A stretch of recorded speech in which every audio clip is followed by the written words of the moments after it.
మాట్లాడినా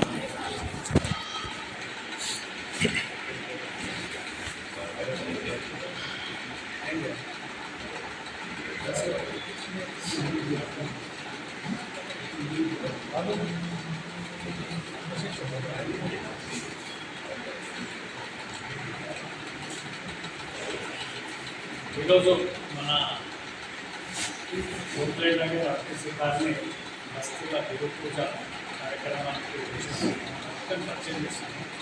ధర్మా శ్రీనివాస్ గారు మన బాగా సహసంపర్క వృత్తి ఐటీ కంపెనీలో జాబ్ చేస్తాము. ఉండేది రావడం ఈరోజు మన కళాంశాన్ని శ్రీనివాస్ గారు. ధన్యవాదాలు జగదీష్ గారు. పరమ పవిత్రమైన భగవాన్ ధ్వజం, ఆత్మీయ స్వయం సేవకులారా, గురు పూజ ఉత్సవం ప్రతి సంవత్సరము చేసుకున్నట్టే ఈ సంవత్సరం కూడా చేస్తున్నాం. అయితే కొత్త విషయం ఏమిటి? ప్రతి సంవత్సరము ఏదో ఒకటి కొత్తది నేర్చుకోవాలి అనే విషయం చెప్పినప్పుడే గురువు అనే మాట గుర్తొస్తుంది. ఈ నేర్చుకోవాలి అనేటటువంటి తృష్ణ కనుక, కోరిక కనుక లేకపోతే అసలు సమాజం ఇంత అభివృద్ధి చెందేది కాదు. ఆ నేర్చుకోవడంలో మొట్టమొదటగా హిందూ ధర్మంలో ఒక క్రమశిక్షణ అయినటువంటి పద్ధతి పెట్టారు. అదే మహోన్నతమైనటువంటి గురు శిష్య పరంపర. మన సంస్కృతి మొత్తము దీనిపైననే ఆధారపడింది.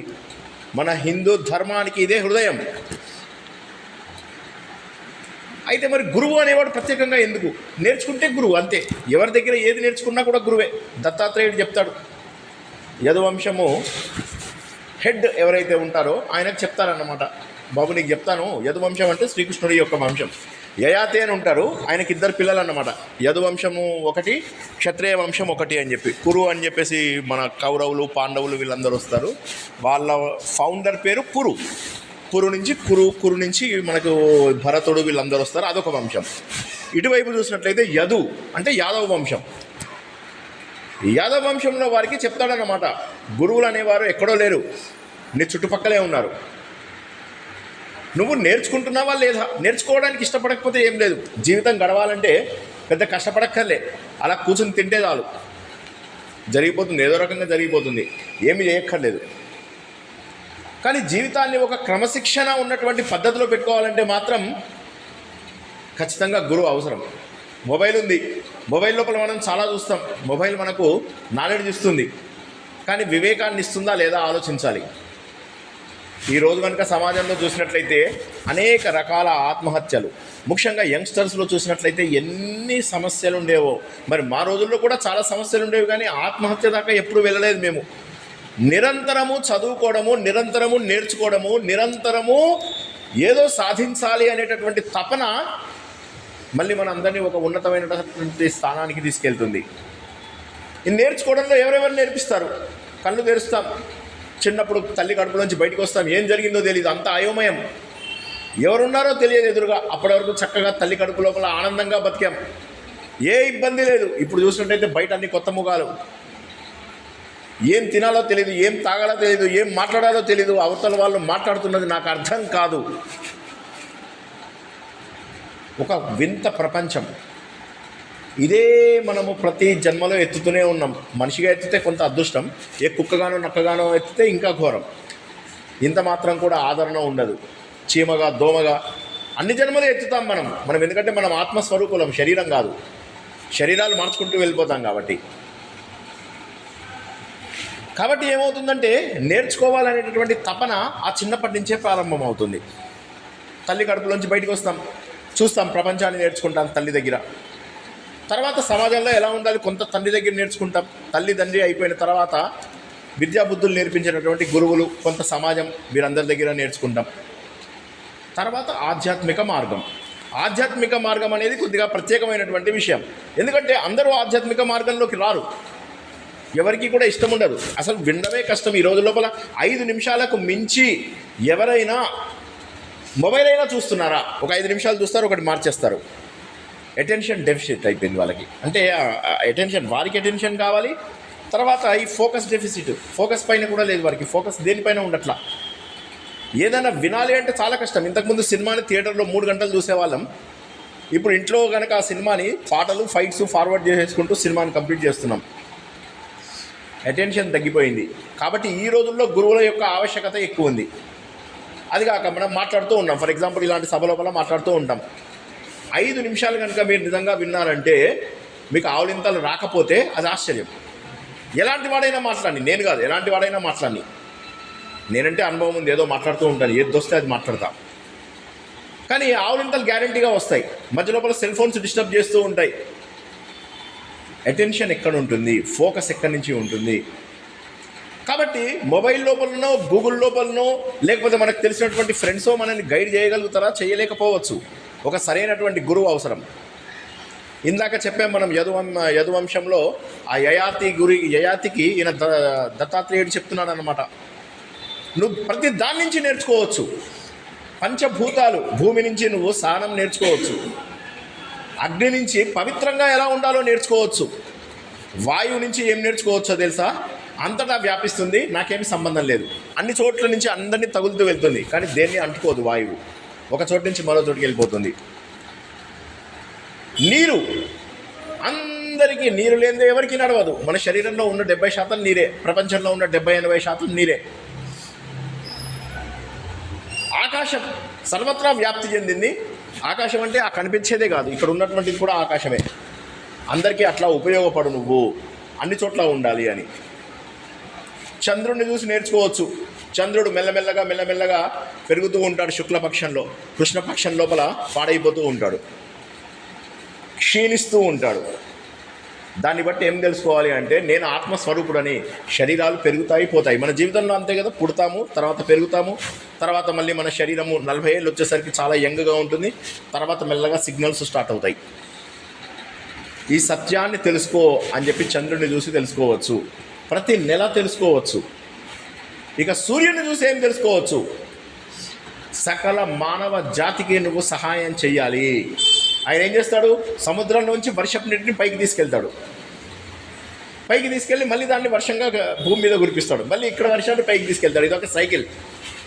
కానీ ఈ జ్ఞానం ఎందుకు పోయింది? గురువు యొక్క ఆవశ్యకత ఎందుకు వచ్చింది అంటే అన్ని చోట్ల నుంచి నేర్చుకోవచ్చు కదా. నిజమే, మరి సముద్రం ఉంది, సముద్రాన్ని చూసి మనం ఏం నేర్చుకోవచ్చు? నీళ్లు వర్షం పడ్డా సముద్రం మట్టం పెరగదు, బాగా ఎండలు వచ్చి నీళ్లు ఆవిరైపోయినా సముద్రం యొక్క మట్టం తగ్గదు. అంటే కష్టాలు వచ్చినా సుఖాలు వచ్చినా, కష్టాలు వస్తే కృంగిపోవద్దు, సుఖాలు వస్తే పొంగిపోవద్దు అని చెప్పి చెప్పడానికి సముద్రాన్ని చూసి నేర్చుకోవాలి మనం. ఒక కొండ చిలువని చూపిస్తాడు ఆయన. అదిగో చూసావా, అక్కడ ఒక కొండ చిలువ కనిపిస్తుందా? కనిపిస్తోంది. ఆ కొండ చిలువ ఏం చేస్తుందో తెలుసా? తన దగ్గరకు వచ్చినటువంటి భోజనం మాత్రమే స్వీకరిస్తుంది. నాకు దగ్గరికి రానిది, నాకు అవసరం లేనిది నేను తీసుకోను, నేనే వెళ్ళి వెతకాను.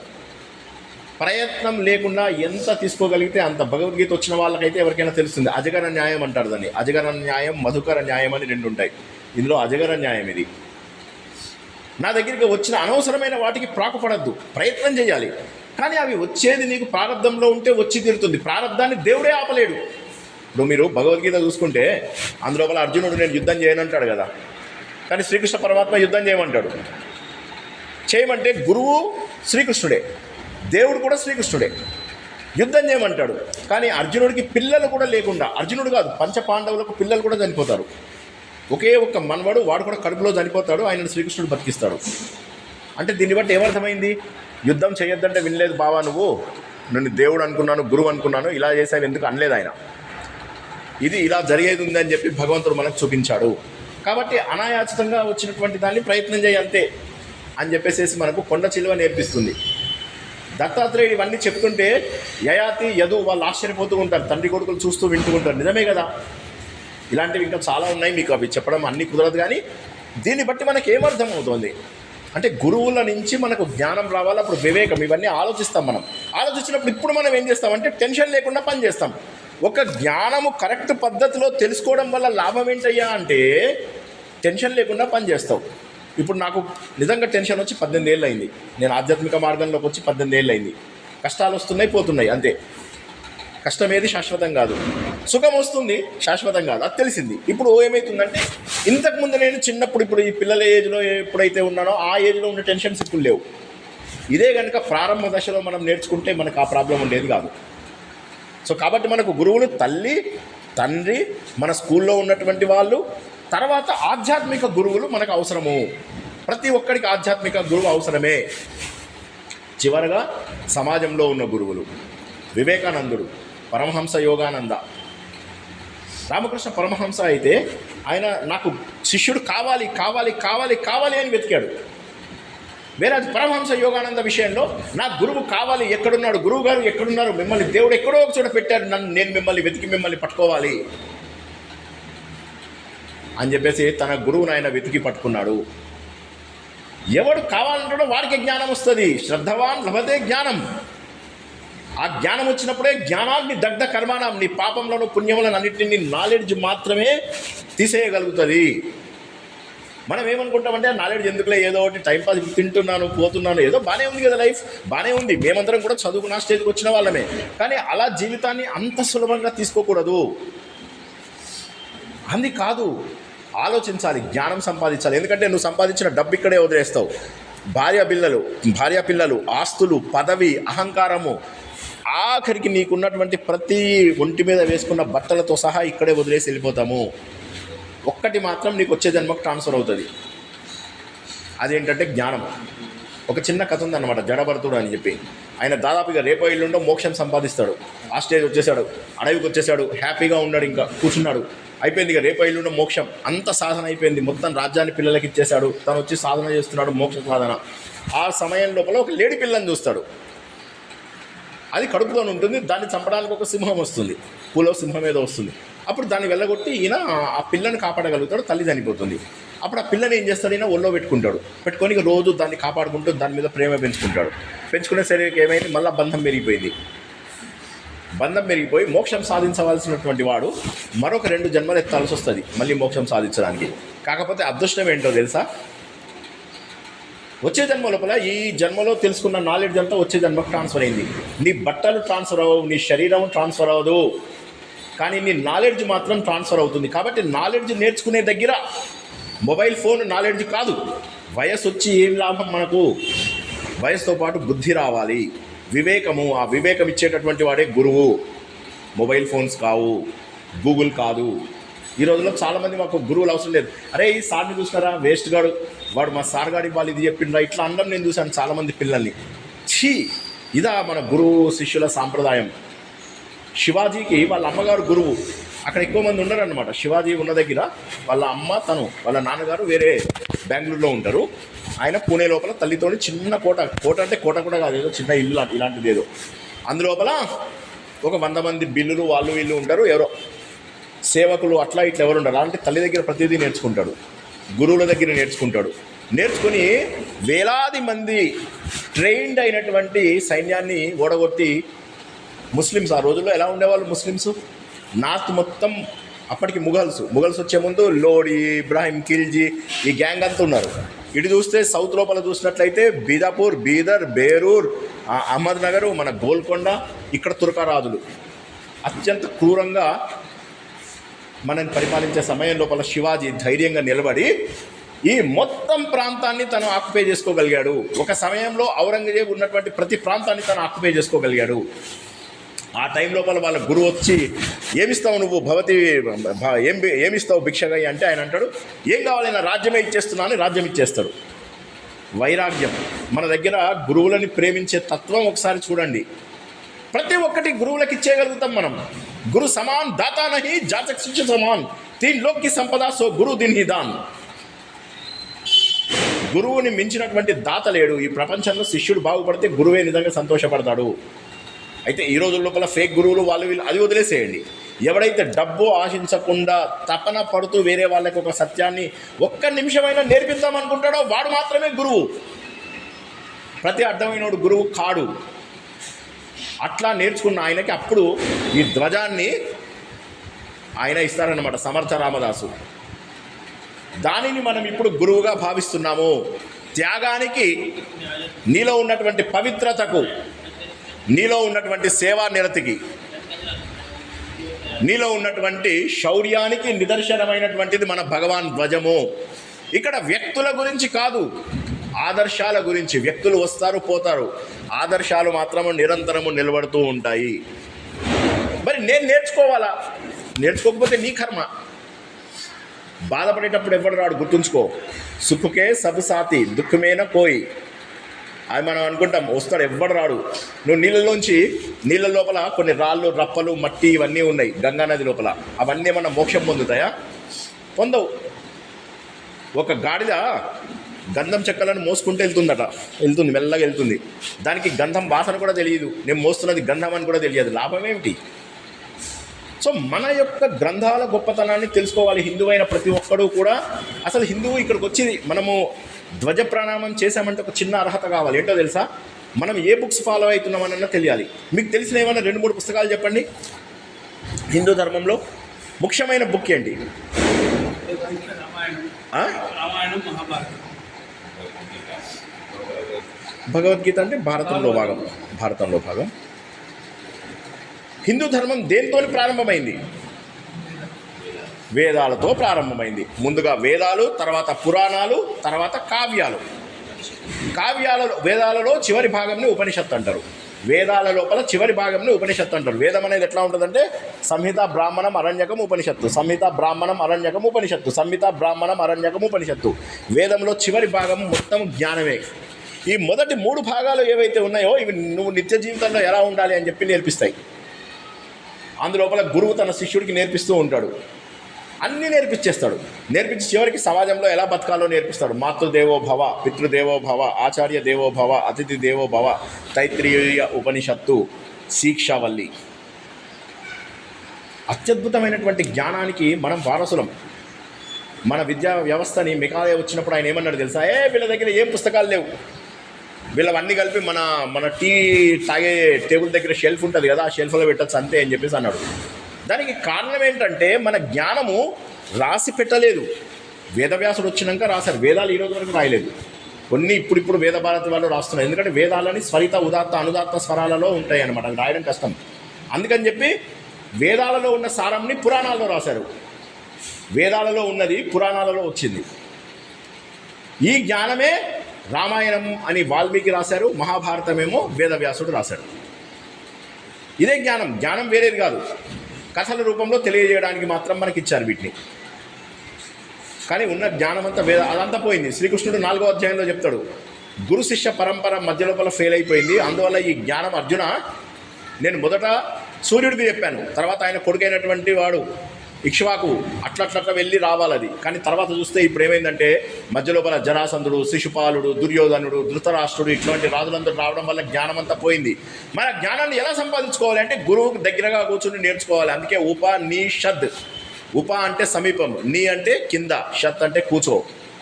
దగ్గరలో కూర్చొని ఆ జ్ఞానాన్ని సముపార్జన చేసి గురువు యొక్క గొప్పతనాన్ని గుర్తించాలి. అది దాన్నంతా కూడా సింగిల్ దాంట్లో రిప్రజెంట్ చేయడానికే మనం ఈ భగవాన్ ధ్వజానికి. ఇక్కడ మనం వ్యక్తికి కాదు, ఆదర్శాలకు విలువనిస్తున్నాము, త్యాగానికి విలువనిస్తున్నాము, సేవా నిరతికి విలువనిస్తున్నాము, గురువుకు విలువనిస్తున్నాము. ఇక్కడ వచ్చి తన్, మన్, ధన్ అనేటటువంటివి మనం సమర్పిస్తాము. ఎందుకు సమర్పిస్తాము? ఇది నా కృతజ్ఞతా భావం. మీరు అందరూ పువ్వు సమర్పించారు. ఎవరికైనా తెలుసా పువ్వు ఎందుకు సమర్పించారు? పువ్వేంటి తెలుసా? నీ శరణాగతికి చెప్తుంది. ఎందుకు చేస్తున్నావో తెలియకపోతే నువ్వు హిందువు ఎట్లా అవుతావు? గుర్తుంచుకో. మనకు ఫస్ట్ వేదాలు, తర్వాత పురాణాలు, తర్వాత కావ్యాలు. ఈ sequence everyone has to know. If you do not know, then you are not a Hindu. You are supposed to know all these things. Already we lost everything. ఇంకా మనకు పోగొట్టుకునేటటువంటి స్టేజ్ లోపల లేము. పువ్వుని సమర్పించేటప్పుడు నా అహంకారాన్ని సమర్పిస్తున్నాను, నేను కంప్లీట్ శరణాగతి, సంపూర్ణ శరణాగతి అంటారు, అది చేస్తున్నాను. అప్పుడు ఎందుకంటే విద్యతో వచ్చేది ఫస్ట్ క్వాలిటీ ఏంటయ్యా అని అడుగుతారు ఎవరన్నా. వేరేమంటారు, మిడిమిడి జ్ఞానం ఉన్నోడే ఎగిరెగిరి పడతాడు, సంపూర్ణ జ్ఞానం ఉన్నవాడు సింపుల్గా ఉంటాడు. కాబట్టి ఆ జ్ఞానానికి మరో పేరైనటువంటి భారతదేశంలో పుట్టాం. అదృష్టం ఏంటంటే కొన్ని కోట్ల జన్మల అదృష్టం ఏదో చేసుకొని ఉంటే హిందూ జన్మ. వచ్చే జన్మ లోపల ఏ కుక్కగానో, అది కూడా ఈజీ కాదు. ముందు అక్కడ పెద్ద లైన్ ఉంటుంది. మనిషి జన్మ అంటే మిలియన్స్ ఆఫ్ పీపుల్ ట్రై చేస్తూ ఉంటారు. రన్నింగ్ రేస్ ఉంటుంది. ఆ రన్నింగ్ రేస్ లోపల పరిగెడుతూ ఉంటాం. ఒక్కడికి అవకాశం వస్తుంది తల్లిని చేరుకునే అవకాశం. మిగతా వాళ్ళందరూ మళ్ళీ జర్నీ స్టార్ట్ చేయాలి. అలా స్టార్ట్ చేసి విసిగిపోయి దేవుడి దగ్గరికి వెళ్తాను. దేవుడా ఏం చేయాలంటే అక్కడ కుక్కల లైన్ ఉన్నది, కుక్కల లైన్లో నిలబడు అంటాడు. అక్కడ పోతే అక్కడ కూడా లక్షల మంది ఉన్నారు. కుక్క జన్మ కూడా రాదు. ఆయన అంటాడు సరే అక్కడ పక్కనే గజ్జి కుక్కల లైన్ ఉన్నది అందులో నిలబడు అంటాడు. అక్కడ నిలబడతాం. అక్కడ 10,000 మంది వెయిట్ చేస్తుంటారు. ఒక జన్మ రావడమే కష్టం తెలుసా? అలాంటిది మానవ జన్మ వచ్చింది అంటే దీన్ని అనవసరమైన విషయాల్లో పాడు చేసుకుంటామా? ఒక సరైన గురువుని పట్టుకొని జీవితాన్ని బాగు చేసుకుంటామా? ఒక సరైనటువంటి మార్గదర్శకుని పట్టుకొని మనము జీవితాన్ని మార్చుకుంటామా? ఆలోచించవలసినటువంటి సమయం మనందరికీ ఉంది. కాబట్టి గురువు అంటే అర్థమే చీకటిని, అజ్ఞానాన్ని తొలగించి వెలుతురుని ప్రవేశపెట్టేటటువంటి వాడు. గు అంటే చీకటి, రుహు అంటే తొలగించేవాడు. చీకటిని తొలగించి వెలుగుని ప్రకాశింపజేసేటటువంటి వాడు. అజ్ఞానాన్ని తొలగించి వెలుగుని ప్రకాశింపజేసేవాడు మన జీవితంలో. అజ్ఞానతిమిరాంధస్య జ్ఞానాంజన శలాకయ చక్షురున్మీలితం ఏన తస్మై శ్రీ గురవే నమః. గురువుని, గురు బ్రహ్మ, గురు విష్ణు, ఇవన్నీ మనం ప్రతి చోట కూడా గురువుకి ఎంత ప్రాధాన్యత ఇచ్చాం.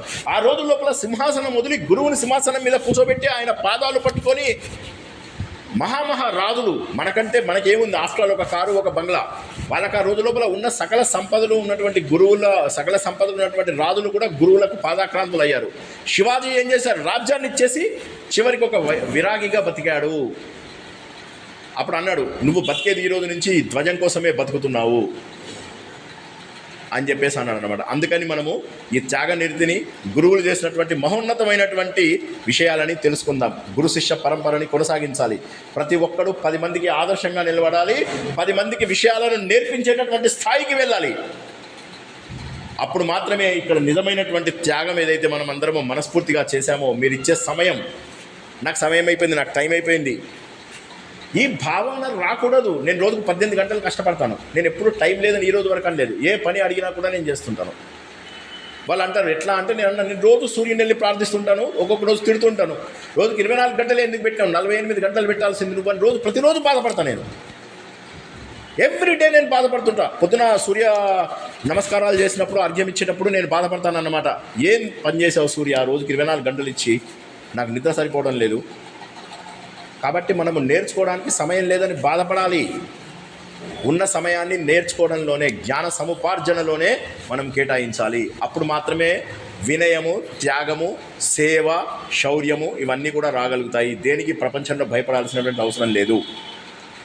అందుకే మనకు శ్రద్ధ అనేటటువంటిది జీవితంలో కావాలి. మనం ఆర్ఎస్ఎస్లో నేర్చుకుంటాం, శ్రద్ధమయ విశ్వాసు బడాకర్ సామాజిక సద్భావ జగాయే अपनी प्रेम परिश्रम के बल भारत में नव सूर्य उगाए जाग रहा है जनगण मन निश्चित होगा परिवर्तन जाग रहा है నమస్తే సదా వత్సలే మాతృ. శ్రద్ధగా విన్నందుకు అందరికీ కృతజ్ఞతలు.